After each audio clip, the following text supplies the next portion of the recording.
Boa noite, irmãos. Graça e paz, amém? Alegria ver tanta gente que há tanto tempo eu não via nos visitando essa noite. Alguns de outras cidades, sejam bem-vindos. Outros que são daqui, graças a Deus estão aqui, né? Que Deus abençoe cada um dos irmãos.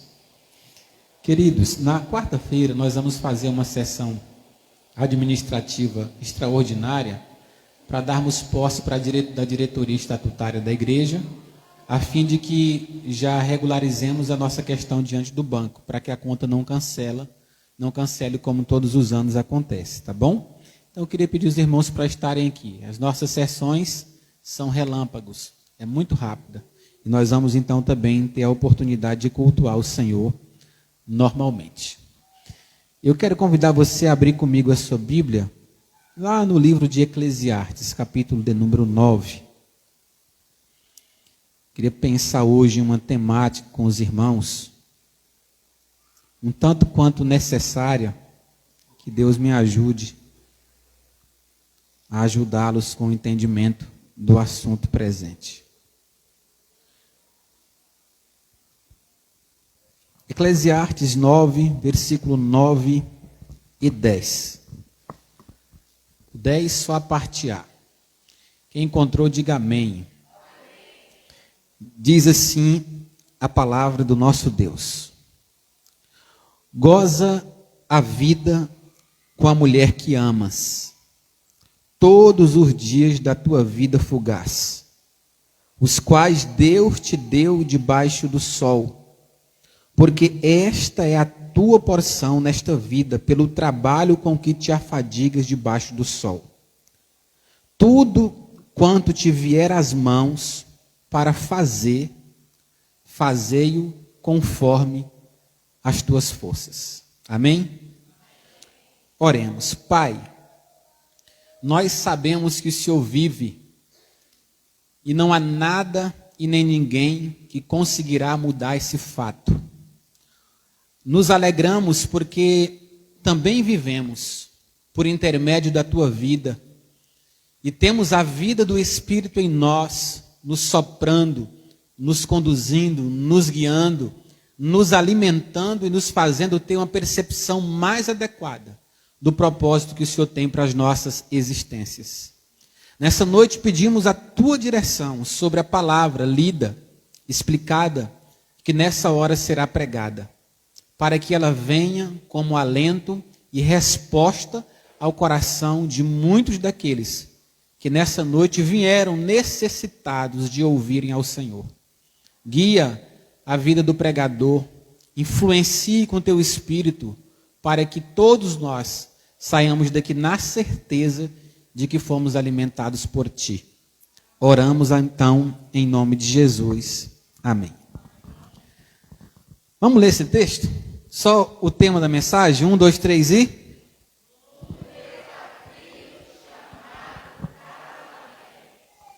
Você acha que a vida conjugal é um desafio? Sim ou não? Ok, então você não é extraterrestre. Isso é uma boa notícia. Porque muitas vezes nós olhamos para o casamento, principalmente aqueles que não entraram nele, né, de forma muito romântica. E esse romantismo ele acaba assim nas primeiras semanas, né? A gente vai percebendo que a vida conjugal traz consigo desafios que precisam ser vencidos ao longo da nossa vida. O apóstolo Paulo, quando escreveu a sua carta aos 1 Coríntios, ele disse que quem casa faz bem, mas quem não casa faz melhor.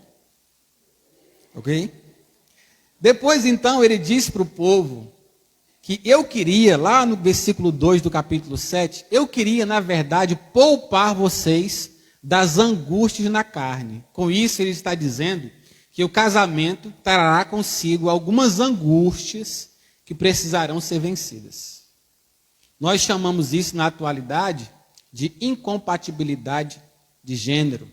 Marido e mulher, seres distintos, diferentes, que moram na mesma casa, e aí é natural que as angústias ela acontecem. Ai, pastor, meu marido é muito diferente de mim. Graças a Deus por isso. Se ele fosse igual a você, nós iríamos duvidar da masculinidade dele.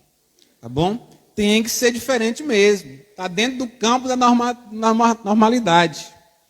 No entanto, nessa semana eu fui abordado na segunda-feira por uma irmã que disse: pastor, eu quero matar o meu marido.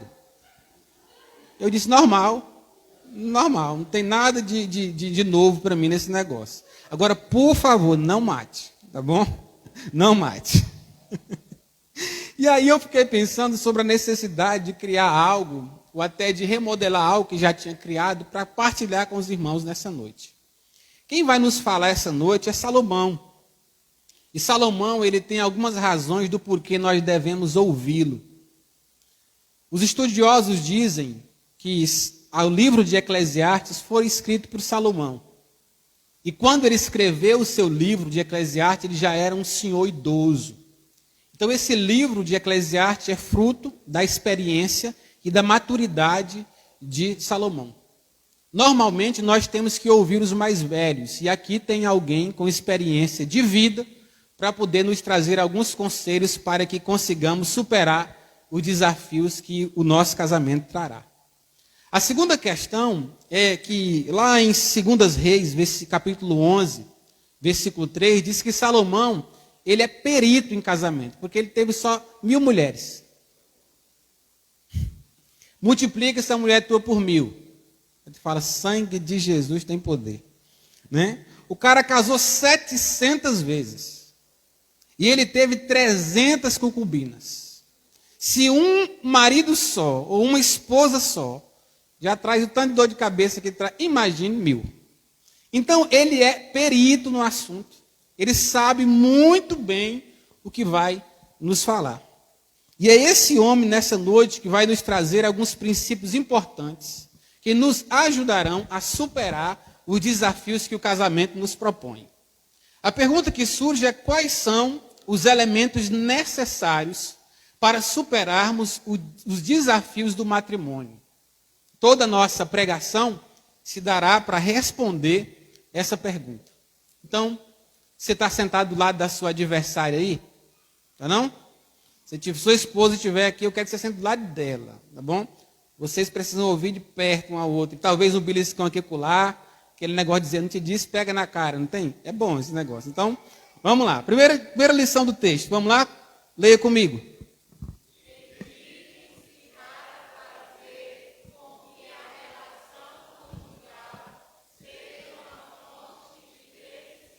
Ficou feio. Nós vamos lá de novo. Vamos lá? 1, 2, 3 e...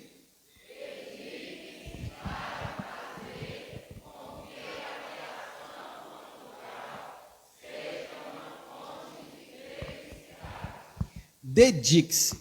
Na primeira parte do verso diz: goza a vida com a mulher que amas. Em outras versões, seja feliz por toda uma vida com a mulher que você ama. O que está em pauta aqui é a palavra gozo.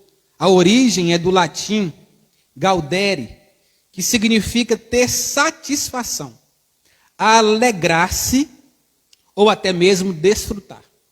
Ter satisfação na relação conjugal. É verdade que nem todo casamento promove felicidade. Quando o casamento é desajustado, traz o contrário, muitas dores e infelicidades. Mas à luz das Escrituras Sagradas, quando uma pessoa casa-se baseado no que Deus ensina para ela, e casa-se com alguém que também compreende a mesma coisa, o casamento pode ter uma série de satisfações e de alegrias que podem melhorar a nossa condição conjugal. Em Deuteronômio, capítulo 24, versículo 5, está escrito assim: o homem recém-casado não sairá à guerra, nem lhe será imposto qualquer encargo, porque durante 1 ano ele ficará livre dos seus afazeres para promover a felicidade da sua esposa. Olha só que coisa interessante. Os homens da época eram soldados. E normalmente eles iam à guerra e passavam meses, até anos, sem ver as suas esposas. Mas quando ele casava, havia uma lei bíblica do Deuteronômio, na Torá, que esse homem estava livre de todos os seus afazeres. Durante um ano inteiro, ele deveria ficar em casa. E em casa deveria fazer a esposa feliz. Minha irmã, seu marido está fazendo você feliz? Aí fala, felicidade não, pastor, mas raiva. Volta e meia ele está fazendo. Percebe que estava já em pauta isso. Nesse período era a lua de mel. E na lua de mel se faz o quê, irmãos? Pronto. Percebe? Então teria que ter uma felicidade muito grande para a vida conjugal. Era do propósito de Deus. Saiu recentemente uma pesquisa em vários países, dentre eles na Ucrânia, que afirmou que as pessoas casadas, elas são mais felizes do que as pessoas solteiras. Isso não é uma questão pessoal minha, é um dado científico e comprovado. Que as pessoas que se casam e têm alguém para viver, apesar dos embates que enfrentam, são mais felizes do que as pessoas solteiras. E essa pesquisa, então, ela nos traz 3 razões do porquê o casamento promove mais felicidade do que para as pessoas que decidem viver sozinhas. A primeira delas é que a pesquisa demonstrou que as pessoas que ficaram casadas, cada uma tinha o dobro de riqueza do que as pessoas que ficaram solteiras no decorrer da vida. Então o casamento produz prosperidade. Você já viu? O cara não tem nada. Aí de repente casa. Você passa um tempo, vê o cara, começa a ter uma casa, às vezes um carro, uma moto. Eu sei que ele melhora financeiramente. Essa soma não bate, porque o casamento gera o gasto dobrado. Geralmente quem casa gasta dobrado. Mas há prosperidade. Por quê? Porque é de Deus, irmãos. Muitas pessoas que entram na vida conjugal, e eu tenho vários exemplos que eu podia citar aqui, que está aqui essa noite. Entraram assim desacreditados. Meu Deus, como é que eu vou casar? Não vou ter condição de viver. Aí o cara casa, não é, Ítalo? Aí Deus abre a porta do trabalho. Aí Deus abre a porta da empresa. Aí o cara compra o carro. Então as coisas vão melhorando.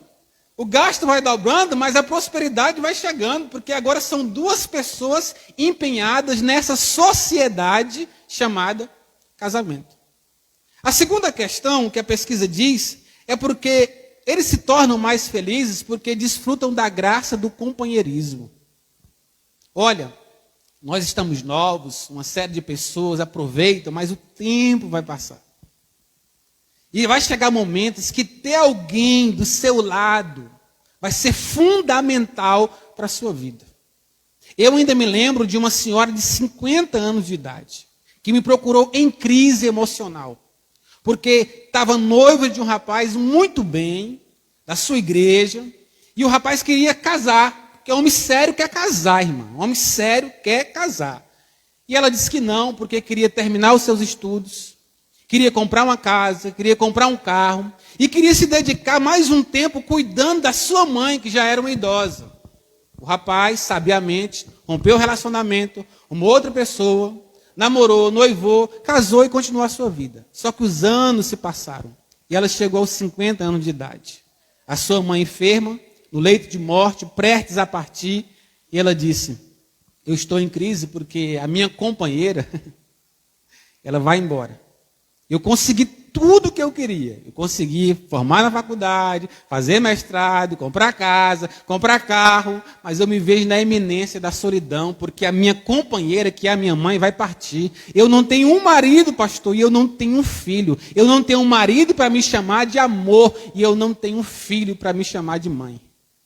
Eu vejo essa dificuldade na minha vida agora. Eu falei, minha amiga, 50, verte uma beca, cai para a pista, que ainda pode dar um negócio bom aí, né? Pode aparecer alguém. Mas o que ela estava vendo? Estava vendo a solidão. Tem dia que nós vamos cair, as dificuldades vão chegar, nós vamos adoecer, e ter alguém para chegar com uma xícara de chá dizendo, pega bem, meu amigo, isso não tem preço. O tempo passa, algumas coisas se passam, mas a gente dorme junto, a gente se abraça, a gente se ouve, a gente conversa.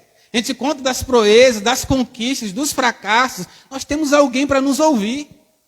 Mas a terceira razão que a pesquisa nos mostra do porquê as pessoas casadas são mais felizes é com a chegada dos filhos. Os filhos, irmãos, é uma fonte de alegria tremenda para o lar. Ter filhos é se realizar. O menino chega daquele jeito, com a cara de joelho, é bonito para a mãe, é bonito para o pai, todo mundo ama, sorri, o menino nem interage, depois o menino começa a crescer. Sabe? Aí você volta a ser criança. Você volta a brincar de futebol. Você volta a brincar de esconde-esconde. Você volta a brincar de casinha. Você volta a brincar de boneca, se a filha é mulher. Você volta a ser criança. E isso traz uma alegria tremenda. É verdade que quando a alegria chega, a paz vai embora. Porque se tem uma coisa que o menino consegue fazer dentro de uma casa, é trazer alegria e roubar a paz. Paz você nunca mais vai ter, meu amigo. Sabe? Mas você vai ter alegria. Você vai ter felicidade. Você vai ter motivo de sobra para rir. Semana atrasada eu andava lá da cozinha, rumo ao banheiro, e sem querer eu bati da areia. Igual você, o cantinho, o dedinho medinho. Você já bateu o dedinho medinho na quina da parede? Bateu e eu comecei a gritar, chorar, e aquela agonia. O Nicolas veio e falou: que foi, meu pai? Que foi? Eu falei: papai me bateu o pé. E ele falou: vou chamar o resgate. Patrulha canina, patrulha canina. Eu não sabia mais se eu ria, ou se eu chorava. É o jeito, é a forma deles. E a gente volta a sorrir, a gente volta a brincar, a gente volta à fase de criança, de infantil, porque o casamento produz isso tudo para nós. É verdade que existem possibilidades de se ter filhos fora do casamento, de ter filhos sem casar. Mas se alguém quiser cumprir o propósito de Deus, a forma certa de ter filhos é dentro do matrimônio, dentro do plano de Deus para as nossas vidas. Eu não sei como está o seu casamento, mas eu sei que ele pode ser mais feliz. Eu não sei como está o seu casamento, mas eu sei que ele pode ser mais alegre. Eu não sei se você lembra quando você queria casar com essa moça, que começou ainda a namorar com ela. Você lembra que você ficava atento aos detalhes dessa moça? Quando ela passava a mão assim, colocava o cabelo atrás da orelha. Aquele sorrisinho de canto de boca, aquele olhar tímido, tudo era motivo de encanto. O tempo passa e nós perdemos a capacidade da contemplação. Nós precisamos voltar a olhar na face um do outro, ver sim as rugas pouco a pouco lapidando a face dos nossos cônjuges, mas compreendendo que nós estamos envelhecendo juntos, desfrutando da companhia, da alegria e da amizade um do outro. A amizade é fundamental na nossa relação, irmãos. Eu costumo dizer que o marido tem que ter como melhor amiga a sua esposa, e a esposa tem que ter como melhor amiga o seu marido, para você não precisar correr de casa para encontrar alguém que possa te ouvir. A dificuldade bateu, você já sabe. Eu tenho uma companheira do meu lado. Então o casamento pode ser muito feliz. Amém, irmãos? Segunda lição que o texto vai nos trazer, eu quero que você leia comigo, é essa. Vamos lá?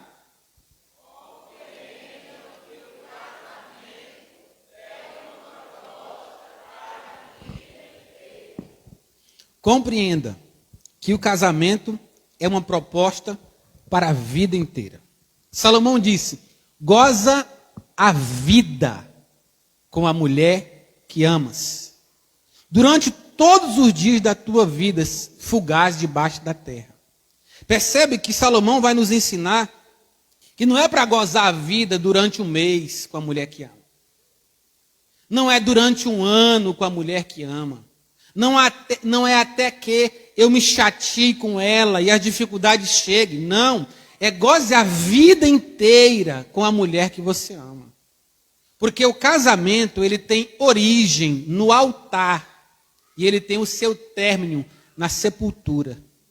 O casamento começa quando você, diante de Deus e dá testemunhas, seja do juiz de paz, ou de um pastor, ou de um padre, diz para essa mulher ou para esse homem: eu te recebo sim, e prometo ser fiel a você todos os dias, na saúde, na doença, na alegria, na tristeza, até que a morte nos separe. Começa ali. Sabe quando é que encerra? Quando um enterra o outro. Quando um tem que se despedir na sepultura. Esse sempre foi o propósito de Deus para o casamento. É verdade que ao longo dos anos, a sociedade contemporânea vem tentando maquiar isso. Vi recentemente um formador de opinião, celebridade da nosso tempo, que casou 14 vezes, ensinando e dando conselhos de casamento. Porque essas são as pessoas que estão formando opinião na nossa sociedade. No entanto, a Bíblia Sagrada vai nos ensinar que o casamento tem outra proposta. E que a proposta conjugal é o desfrutar de uma vida, um ao lado do outro. Agora, recentemente, no México, tentam aprovar uma lei cujo nome é casamento renovável. Como é que se dá o casamento? Você se casa com alguém, assina um contrato, no decorrer de 2 anos. Se depois de 2 anos, você achar que aquela pessoa não dá para você, você não renova o casamento e parte para outra. O que é isso daí? Não é casamento renovável, é casamento descartável. Porque é justamente isso que nós estamos vivendo na sociedade contemporânea. Pegue alguém, use quando não mais te satisfazer, quando não mais contemplar as expectativas que você nutre. Então joga fora, porque é um objeto. E isso não tem parâmetro com o propósito de Deus para as nossas vidas. Porque o que eles chamam de casamento renovável, para nós pode ser encarado como casamento descartável. Por isso que eu gosto de pensar em Mateus capítulo 19, versículo 3. A Bíblia diz que os fariseus se aproximaram de Jesus com a intenção de testá-lo. E perguntou: Senhor, é lícito nos divorciar das nossas esposas por qualquer motivo? Olha a expressão. Eles não estão perguntando se é lícito separar. Eles estão perguntando se é lícito separar por qualquer motivo. Naquele tempo, diz os historiadores, que a moça que casava com o homem, que queimava o feijão, o arroz, eles iam lá e devolviam, assinavam uma carta de divórcio e diziam para o pai que a moça não estava preparada para ser esposa. Meu Deus do céu, se for aplicar isso hoje, hein, Daniel? Tem muita mulher ferrada, não tem? Eu casei com a minha esposa, irmãos, e a Anaísa não sabia cozinhar. Ela era uma excelente dona de casa. A mãe dela, adoentada, não conseguia arrumar a casa. Então havia um acordo lá. Anaísa arruma a casa e a mãe dela faz a comida. Ok.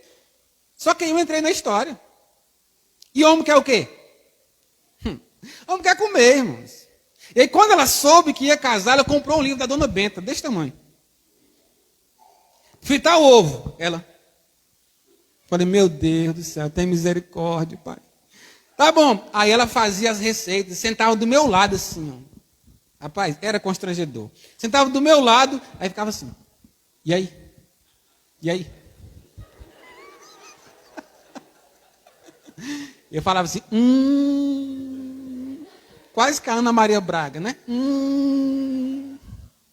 Muitas vezes comia ali na frente dela, Xambari me esperava na esquina. Mas ela aprendeu a cozinhar, se tornou uma cozinheira de mão cheia. Nós vamos lá para casa da minha mãe hoje. Eu falo, meu bem, faz a comida para nós. Porque ela se dedicou a isso. Naquele tempo, uma mulher que não sabia cozinhar, o homem separava. A mulher engordava, o homem separava. E a pergunta deles para Jesus é lícito separar por qualquer motivo? Perceba que a nação judaica é a nação que mais já levou a sério o casamento. Se 2000 anos atrás o casamento já estava banalizado para os judeus, o que dizer da nação brasileira hoje? Onde as pessoas todos os dias desconsideram o casamento. E muitas vezes a separação chega por falta de sabedoria. Temos que ter sabedoria. Hoje de manhã eu ouvi uma história aqui na igreja e eu achei fantástica. Eu falei, vou contar essa história. Liguei para a dona da história e falei, eu posso usar a sua história hoje lá na minha pregação? Ela falou, pode, pastor. Ok. Irmã Paula tem 3 crianças. Quantas? 3. Pois é, precisa de uma babá para cuidar desses meninos. Faz dia que não tem uma babá, e caçando uma babá, não encontra. De repente apareceu uma babá da Paula. Paula olhou e falou, não quero não. Por quê? O Rogério chega em casa e descobre que Paula dispensou a babá. E ela falou, meu bem, tu está ficando doido, dispensou a babá, nós estamos precisando já faz tempo dessa babá. Aí a Paula falou, não é nosso perfil não. Ela é muito bonita. Ela é muito bonita. Aí o Rogério falou, deixa eu ver a foto.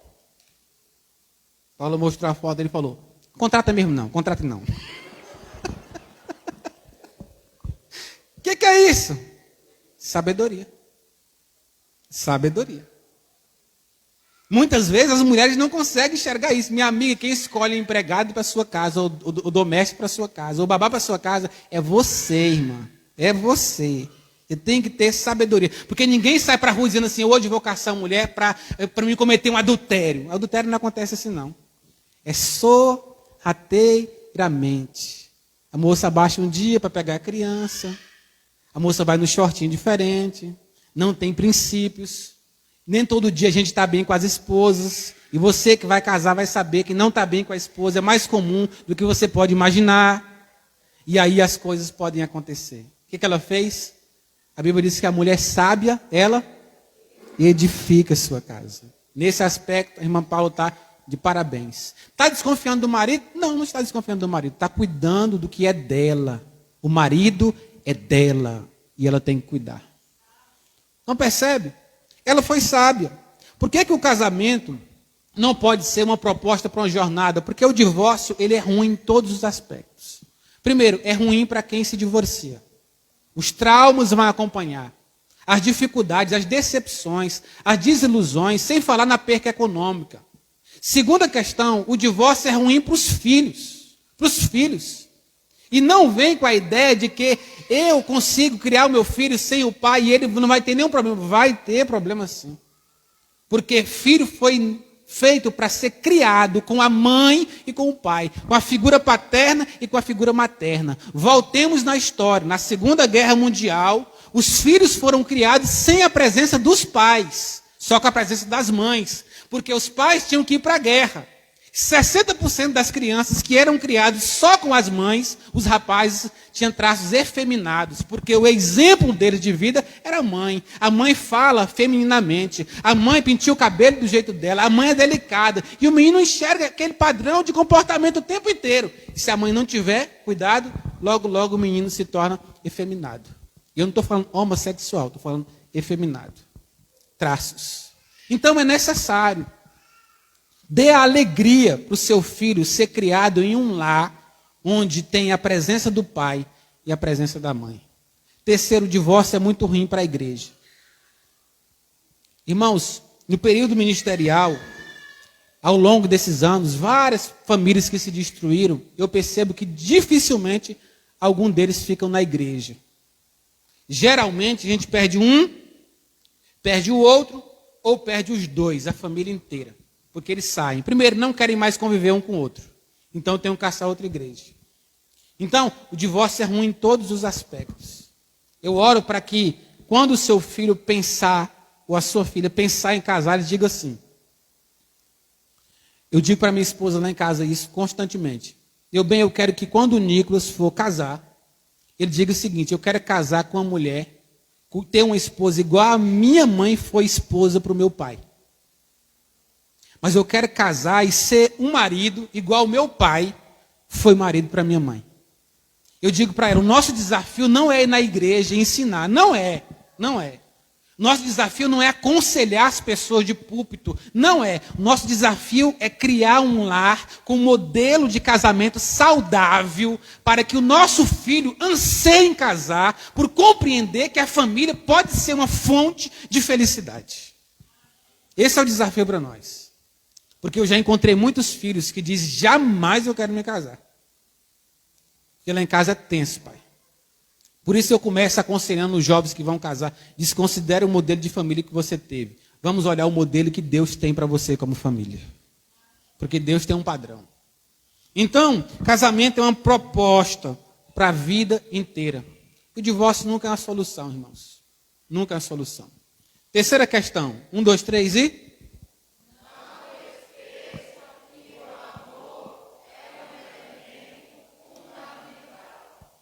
O texto diz, goze a vida com a mulher que você ama. Perceba essa questão. O texto não diz, goze a vida com a mulher que você gosta. O texto não diz, goze a vida com a mulher com quem você se sente atraído. Porque é possível você gostar de uma mulher ou de um homem, se sentir atraído por ele ou por ela, e ainda assim não amá-lo. Você sabe por que eu comprei essa camisa? Porque eu gostei dessa camisa. Você sabe o que eu vou fazer com essa camisa quando ela envelhecer? Eu vou jogá-la fora. Porque tudo que nós gostamos, nós descartamos. Nós não descartamos o que nós amamos. E quando se trata de relação conjugal, não é gostar, é amar. É verdade que em muitos aspectos nós precisamos redefinir o que é amor. Porque muita gente na nossa sociedade acha que amor é sentimento. E nós temos que compreender que amor é mandamento de Deus. Então, casar é preparar-se para amar. Tá bom? Verdadeiramente. E nós temos que observar isso. Então, o que está em pauta no texto é a essencialidade do amor entre cônjuges. E nós vamos observar, à luz da Bíblia, que amar é um imperativo, tanto para a esposa quanto para o marido. Perceba que não é mais amor, é amar. Tá bom? Amar é um imperativo, tanto para o marido quanto para a esposa. Em Tito, capítulo 2, versículo 4, o apóstolo Paulo diz, a fim de instruírem as jovens recém-casadas a amarem os seus maridos e os seus filhos. A ordem ali é Paulo olhando, as moças iam casar e ele instruiu as mulheres mais velhas a ensinarem as moças recém-casadas a amar o marido e amar os filhos. Perceba, amar o marido na ordem de prioridade. Primeiro o marido e depois os filhos. Porque tem muitas irmãs que invertem esse valor. Eu amo meu filho está acima de tudo e de todos. Esse menino vai crescer, esse menino vai encontrar outra moça, esse menino vai casar. E a senhora que amou o marido não vai poder ir lá para a casa dele não, porque ele quer ter paz, ele quer desfrutar do casamento dele. Então, quando o menino vai embora, fica a síndrome do lar vazio. Viveram para os filhos a vida inteira, mas não conviveram com o marido. O menino vai embora de casa e não consegue mais conviver um com o outro. Porque viveram para amar o filho, não para amar o marido. O marido primeiro, o filho depois. Isso é um teste de saúde para a sua vida conjugal. Tá bom? Então, é um imperativo para a mulher. Mas Paulo também escreveu Efésios 5, 25, dizendo, maridos, amai as vossas esposas, como Cristo amou a igreja, e a si mesmo se entregou por ela. Percebe que a ordem também vem para o marido. E a ordem não é, diga para a sua esposa, eu te amo. A ordem é, ame as vossas esposas. Porque entre eu dizer, eu te amo, e amar, são duas coisas bem distintas. E tem muito marido bom para dizer para a esposa, eu te amo. Mas tem muitos maridos péssimos em amar a esposa. Porque amam com a boca, mas não amam com a vida. Não amam com as atitudes. Pelo contrário. Quando a mulher escuta do seu marido, eu te amo, e ela sabe que aquilo não é demonstrado em suas ações, ela se sente mais ofendida do que amada. Porque ela sabe que o discurso dele é um, mas a vida dele é outro. Aí o texto diz, ame as vossas esposas como Cristo amou. Segundo, e se entregou por ela. Porque onde há amor, há entrega. Onde há amor, a entrega. Irmãos, como seria bom se nós começássemos o nosso dia pensando como agradar o meu marido ou como agradar a minha esposa. Como seria o almoço do marido se a esposa pensasse que tipo de comida o meu marido gosta de comer? Vou fazer a que dá mais fácil, a que for mais rápido, né? E como seria diferente se os maridos levantassem de dia pensando, como é que eu posso promover a alegria da minha mulher? Tem que pensar sobre isso, irmãos. Sabe?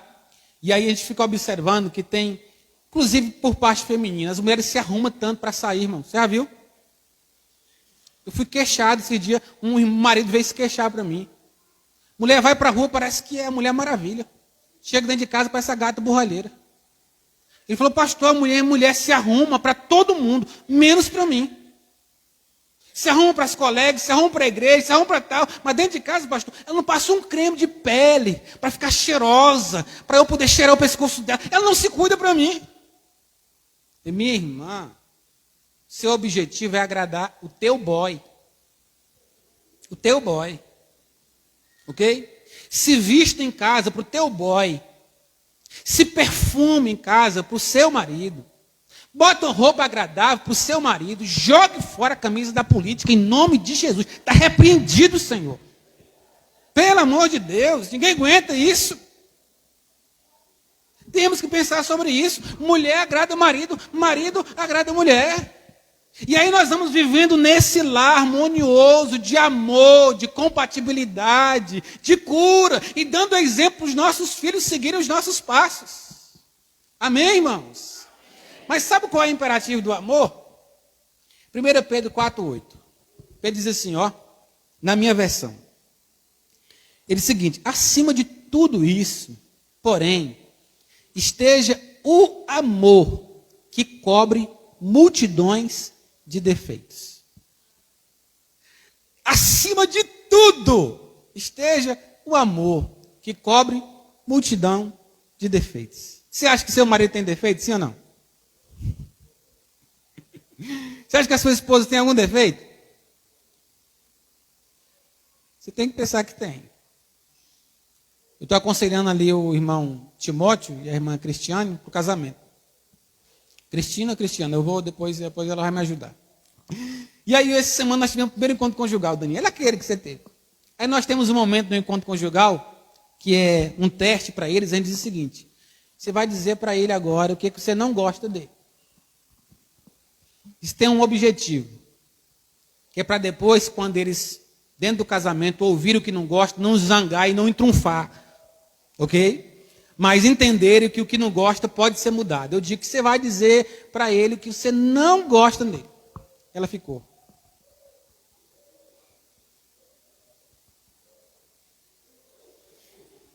Oh Deus, tem misericórdia.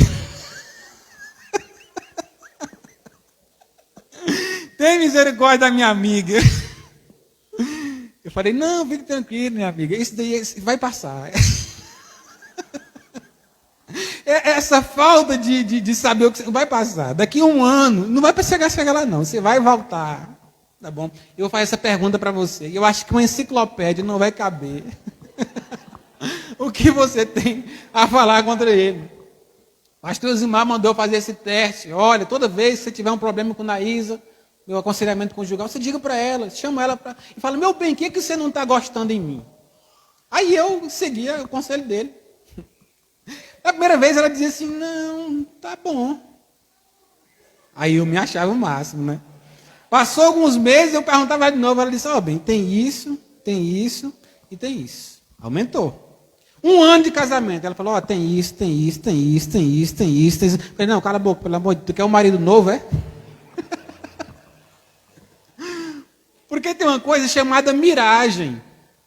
E miragem é uma ilusão ótica.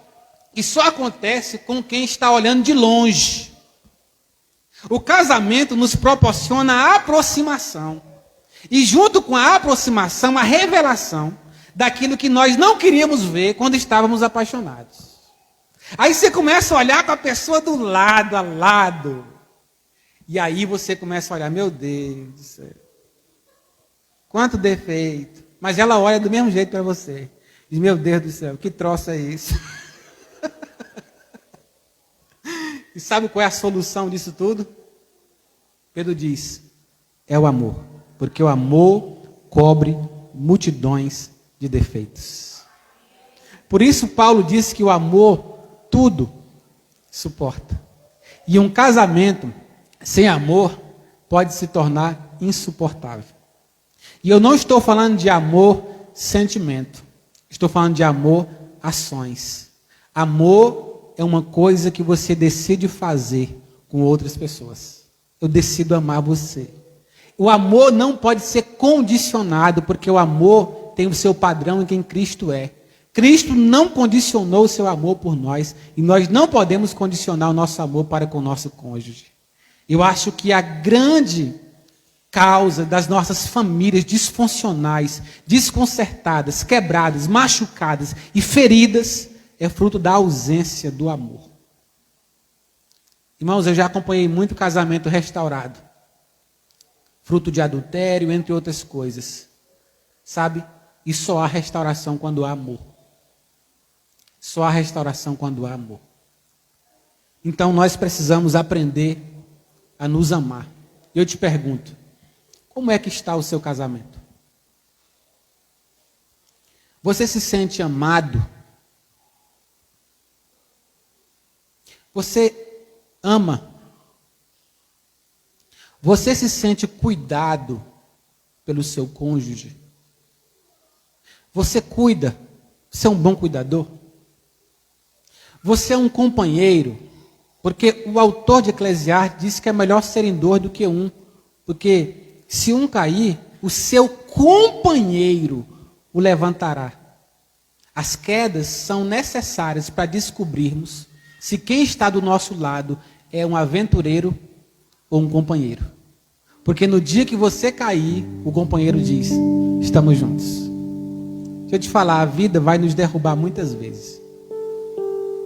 Em vários aspectos na nossa caminhada.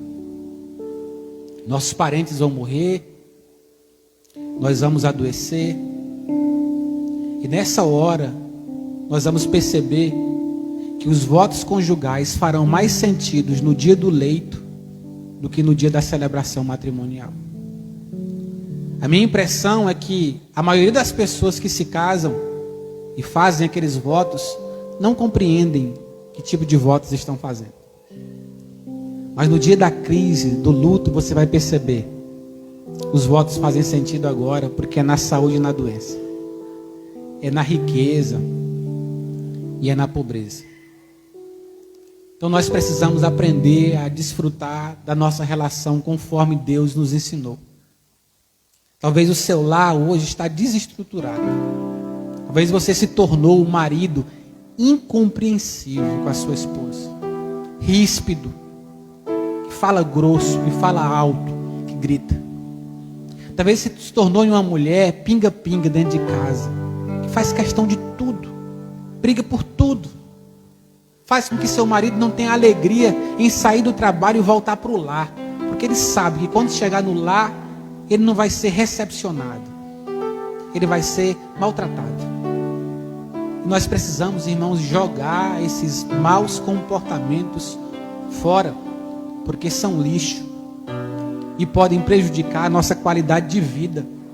Porque uma pessoa bem casada, que vive bem com seu esposo, tem uma vida muito mais qualificada do que uma pessoa mal casada. Casamento pode ser uma prévia do céu, ou pode ser um passaporte para o inferno. Porque se você não tiver essa sabedoria da Bíblia, em poder olhar para o seu cônjuge, não como aquele que deve te fazer feliz, mas em que você deve promover a alegria dele, se você matar esse egoísmo do seu coração e começar a priorizar o seu marido, e a mesma forma ele fizer, a sua vida vai ser muito mais feliz. Nós vamos ter motivos para sorrir dentro da nossa casa. Lares tensos, de uma energia pesada, angustiados, doídos, lares oprimidos pelos ressentimentos, pela mágoa, pelo ódio. Esses lares precisam ser descartados, irmãos. Nós precisamos trazer e encarnar o amor dentro da nossa casa, para que nós consigamos viver de forma mais qualitativa com a pessoa que deve ser a pessoa mais importante da nossa vida, o nosso cônjuge. Amém? Se você está do lado do seu marido ou da sua esposa, eu queria que vocês se colocassem em pé. Você vai passar o braço nele, nela, abraçar. Se hoje vocês estiverem vivendo alguma crise conjugal instalada no seu lar, eu quero orar para que Deus cure sua família. Mas eu quero que você faça votos ao Senhor. Votos de que você vai se esforçar para ser um marido melhor. Hoje eu acordei dizendo para minha esposa: você está tão linda. Ela disse: o que você quer? Eu disse: eu quero você. Quero você. Sabe? O elogio faz bem. Curve sua cabeça. Feche seus olhos. Abrace seu marido, sua esposa. Se depois tiver que pedir perdão para ele, para ela, peça. Deus quer fazer do seu lar um lar de alegria. Um lar onde as enfermidades vão sair e a alegria vai brotar.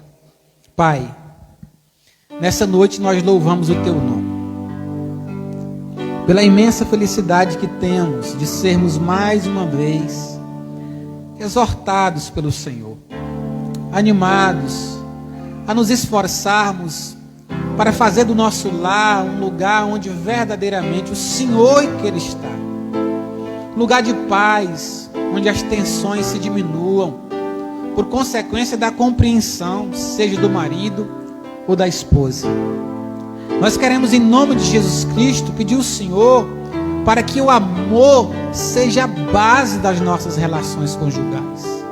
E que juntamente com a essência do amor e o aumento do amor, as diferenças possam cair por terra, Senhor. Que o perdão encontre lugar no coração dessa esposa, ou no coração desse marido. E que eles se tornem mais do que homem e mulher que desfrutam do mesmo ambiente doméstico, mas que eles se tornem companheiros de vida, amigos, verdadeiros amigos, para cuidarem, para zelarem e ajudarem o crescimento da vida um do outro. Nós sabemos que esse é um padrão de casamento que o Senhor quer para nós. Um casamento alegre, sim. Um casamento, ó Deus amado, cuja proposta seja para a vida inteira. Mas um casamento onde o amor reine em absoluto, para que nós, vivendo a nossa relação conjugal, ofereçamos para os nossos filhos um modelo de casamento, para que eles amanhã também desfrutem de um lar abençoado e regado pela presença do Senhor. Que o Senhor abençoe cada marido e cada esposa, cada candidato a marido e cada candidata a esposa, para que eles construam lares edificados na Tua palavra. Assim oramos e Te agradecemos em nome de Jesus Cristo. Amém. Amém.